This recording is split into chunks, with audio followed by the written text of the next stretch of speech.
My name is Bruce Blue Rivera. It's a funny hybrid mix. I am a Puerto Rican, but my father's family migrated from Hawaii to Puerto Rico. But growing up in the South Bronx, so I'm a New Yorican, I guess, on top of that.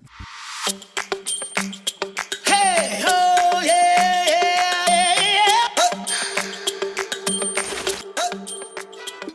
So growing up in the South Bronx with not much to have, I think there was a moment of development and creativity. When you don't have much, you create things. You know, seeing emerging graffiti and dancing and music. And I think as cultures that were there, you know, we made the best of what we had. It might have been a chip on my shoulder. I always felt like we needed more and we deserved more. I never let it be a crutch.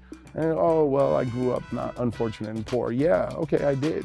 But you know what? It gave me aspirations to do better, and it gave me the will to say, hey, I don't want this for my family. I don't want this for my children or my legacy, but how can I change this for my community? Blue Entertainment started when I was very young. Like I was fresh out of the military, and I had a need. I was into promoting and promotions, and I kind of got into that. And I just kind of wanted to see more people like myself. I think when I was in it, it wasn't very diverse. There wasn't a lot of opportunity. And I felt I wanted to create a lane for people that looked like me. So that was kind of like the birth of that idea in throwing my own events and getting a little bit into production. And then I think Blue York City was kind of it when it came to fruition, and starting to work with larger production companies and partnerships and collaborations, television, radio, nationwide. That's when the real game began for me. I was a national brand ambassador for over 7 years for a large company, traveling to teach and to speak on my experiences, writing about the culture. You know, I got to travel internationally. The first time I went to China was because somebody wanted an article written by me and my voice. So there was value given to me. There was value given to my experience and my culture.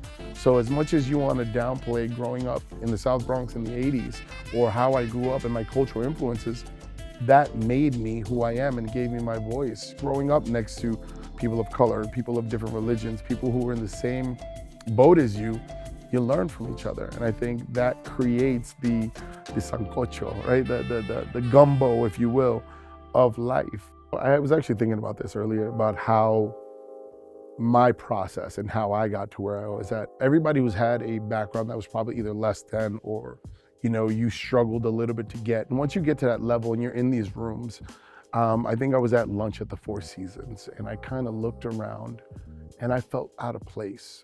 And I felt, you know, this is not for me. And imposter syndrome is real. And you have a lot, you know, your life was pretty much dictated by people telling you what you couldn't do. Somebody said, you know, I said, I don't see anybody that looks like me in my meetings, in my office. And I almost felt regretful, like I shouldn't be here because I'm the only one.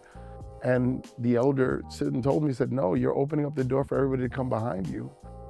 So it really is a moment of clarity that you need to have with yourself and say, you know what, the work that I did, the work that I've done, my creations, my resume stands for itself. It speaks for itself, because guess what? You're in that room that you shouldn't be in. Yeah, you might not be where you want to be, but you're definitely not where you started. And that is enough. And we are enough. And we need to understand that because we're in those rooms, we need to be in those rooms, and we need to be unapologetic about being in those rooms, because guess what? You're the one that's opening the door and that's changing the culture. We have so much further to go, whether it be in any industry, whether it be music and food and in marketing and culture. We're literally at the iceberg. Like, we're at the tip. There's so much more. If you see the numbers, you know, we're driving music, we're driving fashion, cultura is not a buzzword anymore. It's not we're not the Latin explosion, we're the Latin mainstay. And we are here because we touch so many different facets as Latinos.